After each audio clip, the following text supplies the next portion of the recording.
So this is the focus now of Trig.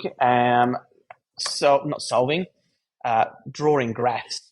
Now in Maths Extended or Maths Method 3 last year, you should have already come across what the sine, cosine and tangent graph looks like.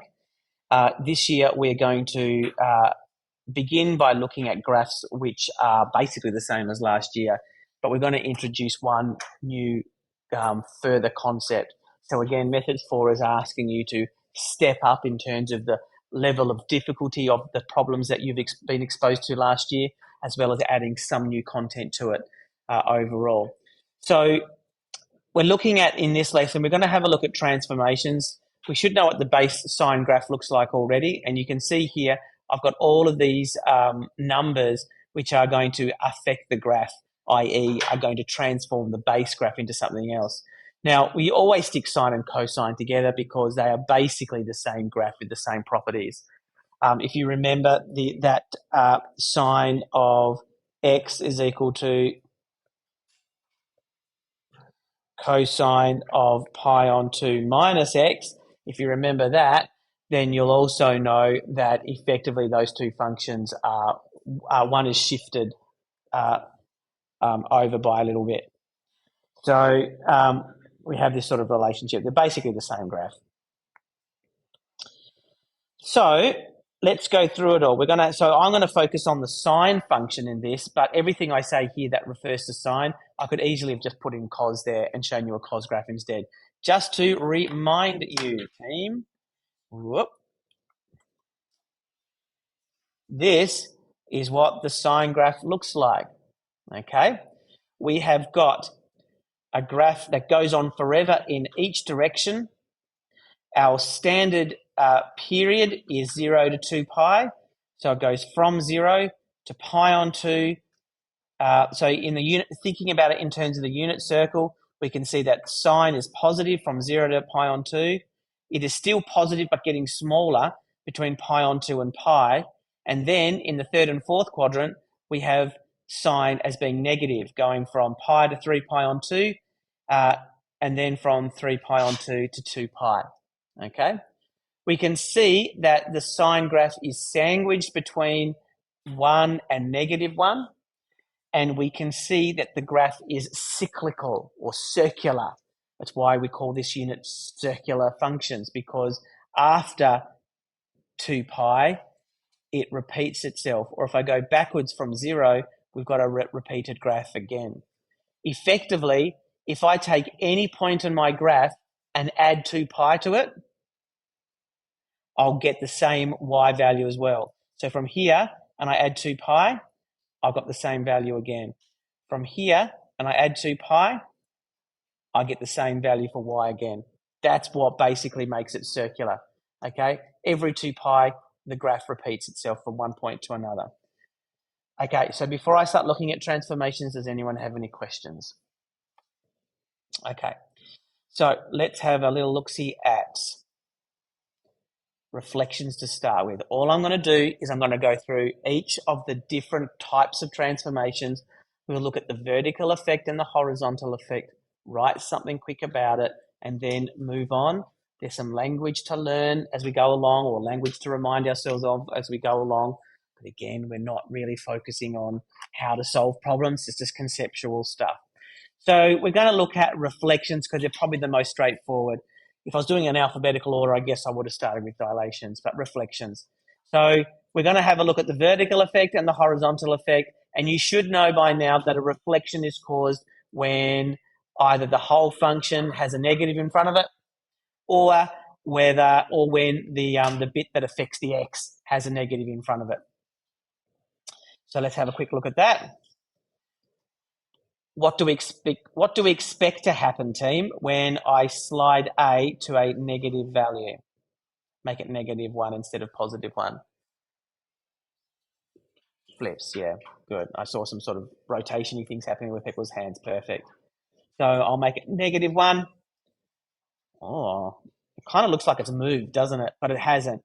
Let's just focus your eyes on one point there, like that one there. Pi on 2 is 1.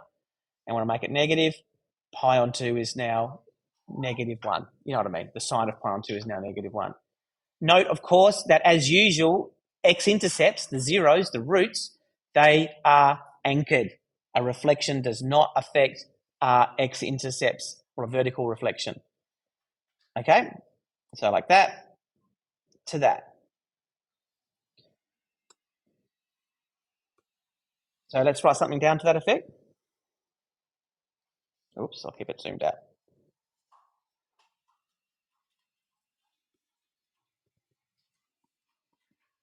Oh man, wish I could spell.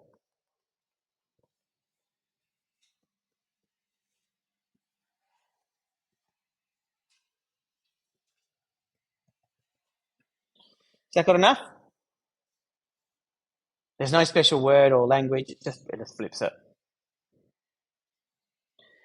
We would hope that the horizontal effect would be somewhat similar.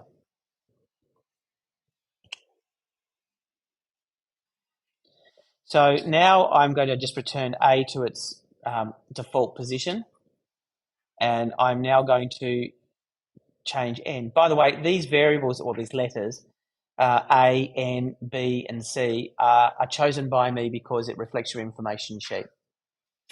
So that's why I haven't used A, B, C, D or something like that. But in your textbook, maybe, I don't know. I don't think so though. Or other sources will use different letters. I've seen a capital A used and all that kind of stuff. As long as you get the positioning of it and what it means, that's the main thing. So we would hope this reflects over the y-axis, I hope. So we'll just confirm that. So again, keep your eye on this point here. Keep your eye on this point.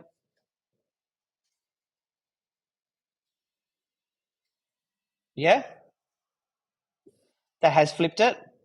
So it was there and now it's there. In terms of the graph though, does it kind of feel like as if it's been flipped horizontally as well, as in flipped vertically as well? Yeah. So if I go negative n, so -1 for n and -1 for a, we get back to our original sign thing as well.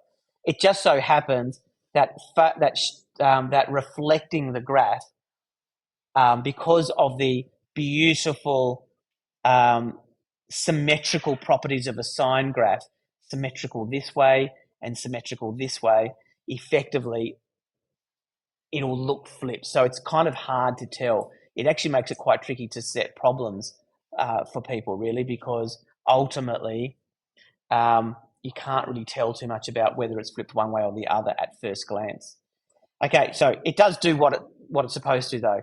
This will become more pronounced. The flipping across the x-axis will become more pronounced when we adjust other values. But we'll just leave it at that for the time being, unless that's confusing. So I'll write it down, but please ask if you're not too sure. So the horizontal effect does do what we would expect. Flips the graph across the y-axis.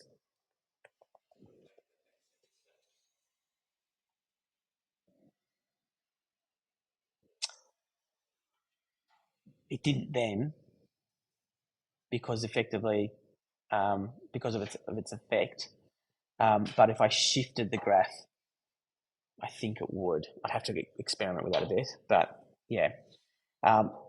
But if it's the only thing that's done to it, it would not affect the x-intercepts. But really because of its symmetrical nature more than anything else. Excellent question, Darcy. Love that.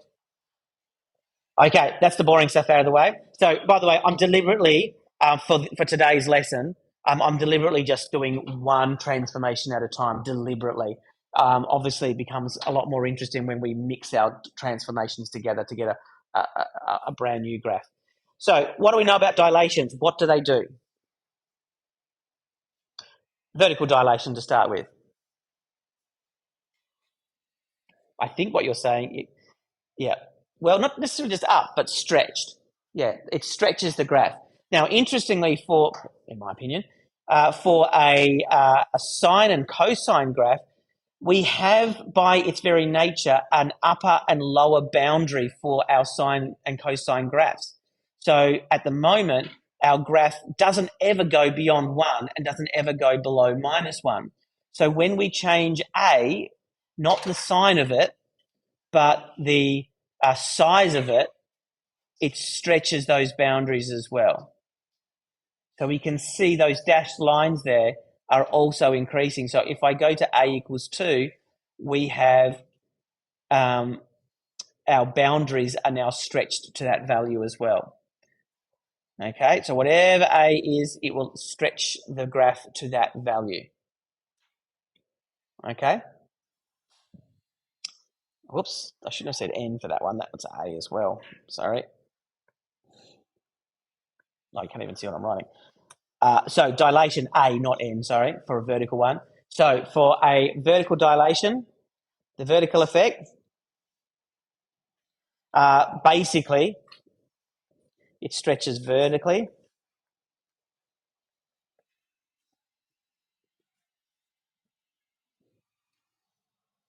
or shrinks, stretches or shrinks vertically.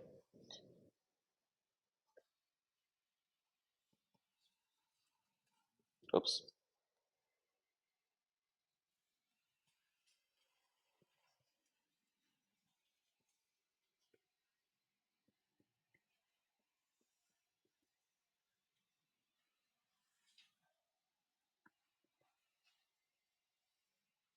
It affects the upper and lower bounds of the graph.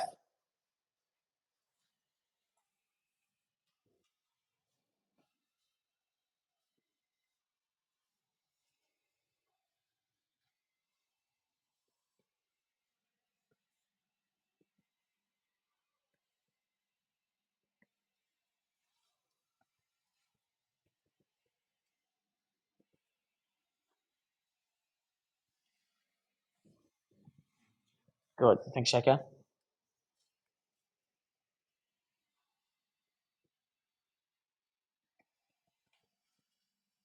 The value of A is called the amplitude. Why have I put vertical bars around the A? What does it mean for vertical bars around the A?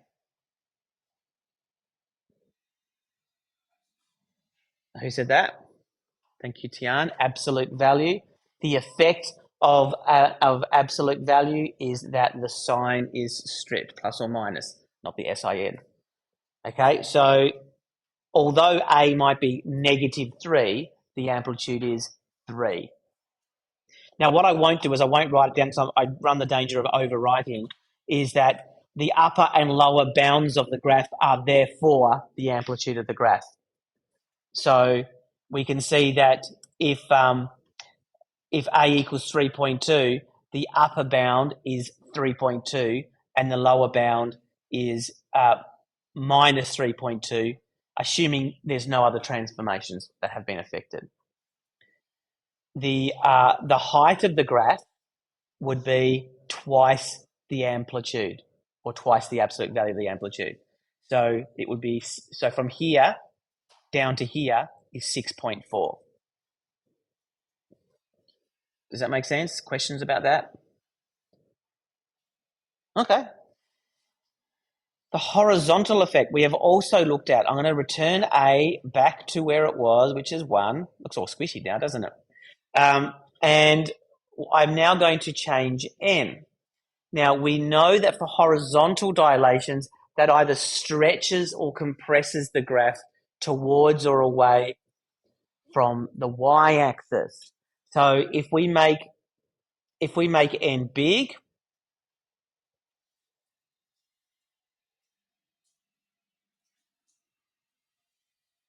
it is compressing the graph because it's making the graph go through its motions faster.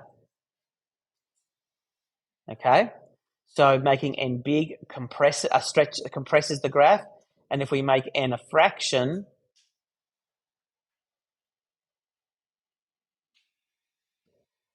I'll make it 0.5 so that it's nice and tidy. It stretches the graph. So we can see that for this graph, it as from 0 to 2 pi, it has only achieved half of its cycle. To get a full cycle in this picture, of course it goes on forever in both directions, I have to go from minus 2 pi all the way to 2 pi. So the cycle length has been doubled. Okay? When we talk about the cycle length, the special word for that is period. Okay, so the horizontal dilation, the value of n affects the period, like so. Let me put that down.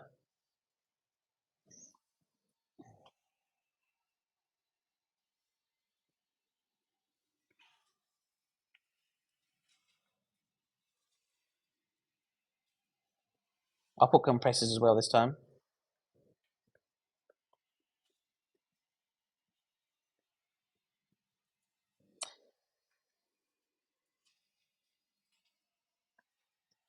And if I was using the language of the information sheet, I would say it stretches and compresses the graph in the direction of the x-axis, in the same direction as the x-axis, parallel to the x-axis, that kind of language. But I'm just saying it's a horizontal stretch or compression just to keep it nice and simple.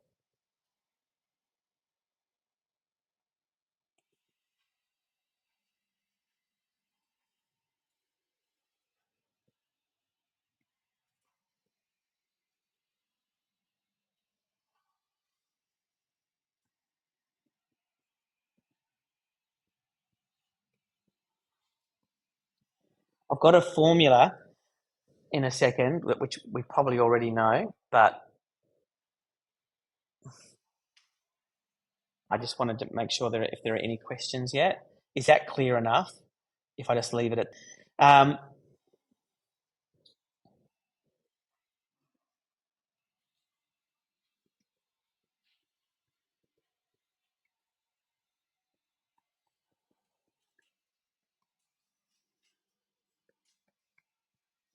For sine and cosine, the period is equal to 2 pi over n.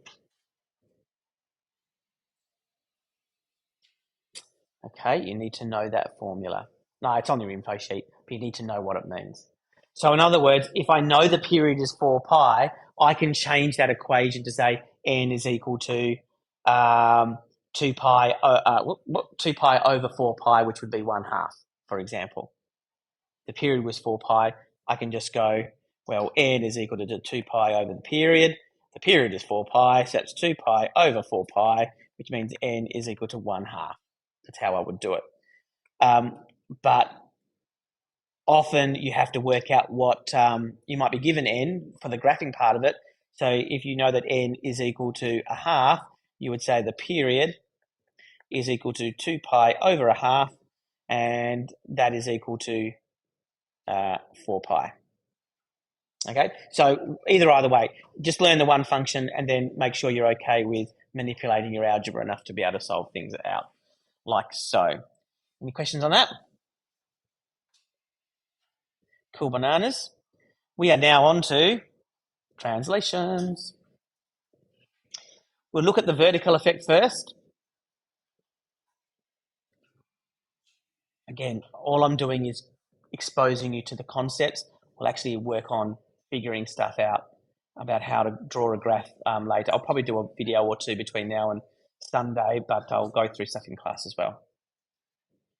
Okay, so let's look at the vertical effect first. So I'll return n to its normal habitat of 1. So at the moment, we've got sine of x. That's all we've got. This is y equals sine of x. Now I'm going to adjust c. We know what vertical translations do already, right? They move a graph up and down. Yeah? So as I make c positive, bigger, the whole thing shifts up. But notice what I've done there. I've shifted up these 3 dashed lines as well so you can sort of see what's happening. It definitely retains its shape. It would definitely affect the x-intercepts and the y-intercepts. But importantly, the whole graph is shifted up like so. There's c equals 1, for example, with no other transformations. It'll just kiss the graph at negative pi on 2, then at 3 pi on 2, and so on. Importantly then, the way to think about this is that a translation affects the center of the graph. Okay? So naturally speaking, sine graphs have a center. They have a maximum, a minimum, and right between that maximum minimum is the center. In the base graph, that center is on the x-axis, but when I translate up or down, that center changes. Okay? Does that kind of make sense? before I flick over and write that down? Okay. So vertical effect.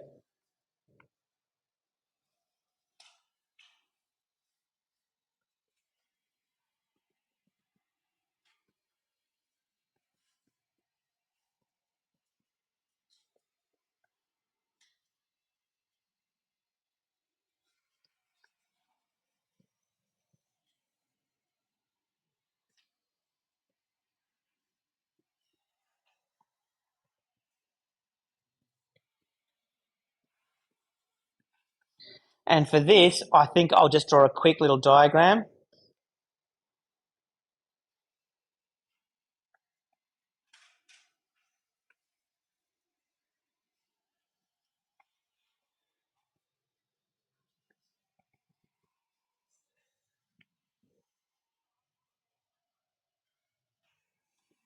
That's what I mean. I will be finishing pretty much on time, but I'm going to do the last translation first. Anyone got any questions? The last one is really, so we didn't do translations in Methods 3 or Maths Extended. You shouldn't have done it. So translations were not done. So there's no special name for it. It's just a translation up or down. It affects the center line. The next one, the final one, is this little number in here, B. As long as it's adjusted like this, so n multiplied by x plus b, we need it to be in that format. B is a horizontal shift. It does shift it left and right, as we can see here.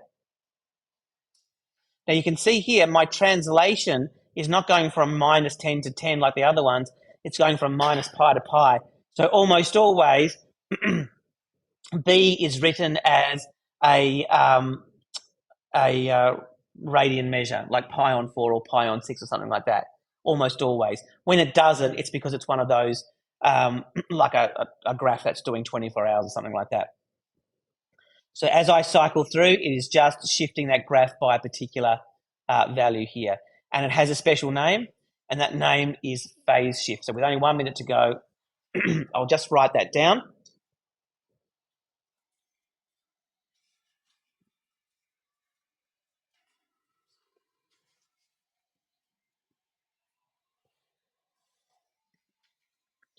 Notice that unlike the quadratic, that little chuckling down the back is actually really putting me off. There's nothing worse than when someone tries to put you off, or doesn't try to, but it's putting you off right before dismissal time because it slows me down. Has the exact opposite effect. So it shifts the graph left or right. Just please note that the form of the function that is in your information sheet is x plus b, unlike, say, a quadratic transformation, which is x minus h on the inside. So you've got to be careful of that. So if b is positive, it shifts it to the left, and if b is negative, it shifts it to the right. So be careful of that. So shift the graph left or right.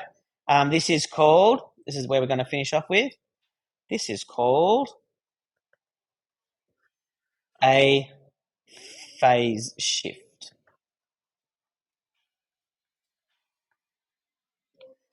And that